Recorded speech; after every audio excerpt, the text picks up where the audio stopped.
I was governor of a rural state in the 1980s when the middle of America was hollowed out, when almost everybody was losing both small-town manufacturing jobs as well as having farmers in trouble.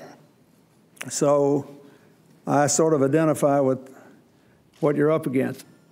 When I was president, we tried to pay particular attention to the problems in rural America. We created 50 rural enterprise communities. We had rural empowerment zones, one in South Texas that was particularly successful in creating new jobs and increasing incomes. And then long toward the end of my term, I realized that this whole empowerment zone concept was good, but inherently limited. And so we went around the country, largely in rural America, campaigning for something called the New Markets Initiative, which passed and which fell into relative disuse for the last 8 years, but is still there and could be made more of.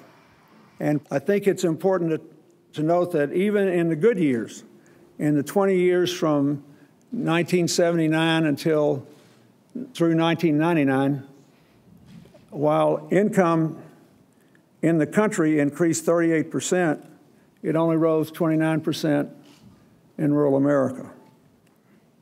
If you live in a global economy and you're a fairly rich country, you have got to have a source of new jobs every 5 to 8 years, or you can't keep going. And there are towns in rural America that hadn't had a source of new jobs in 30 years. America needs a source of new jobs, and rural America needs a source of new jobs. The obvious source is energy. If you look at the benefits, there's going to be $13 billion more in income flowing to rural America just from what's being done in biofuels. I think we have only barely scratched the surface in the jobs that can be created by changing the way we produce and consume energy, and is the only thing that we can do that will create jobs in rural America and in small towns as much as big cities. So I'm glad to be here. I think actually, given what our economic opportunities are as a country, we're in better shape than we've been in a long time to spark a revival in rural America.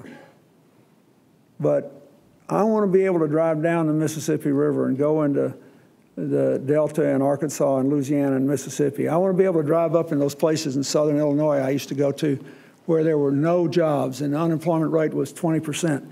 And I want to see people working again. And yes, the President and the Congress have their responsibility, but the rest of us have ours too. And if I can ever help you, I'll be glad to. I thank Senator Lincoln for her leadership here, and I wish you well. Thank you.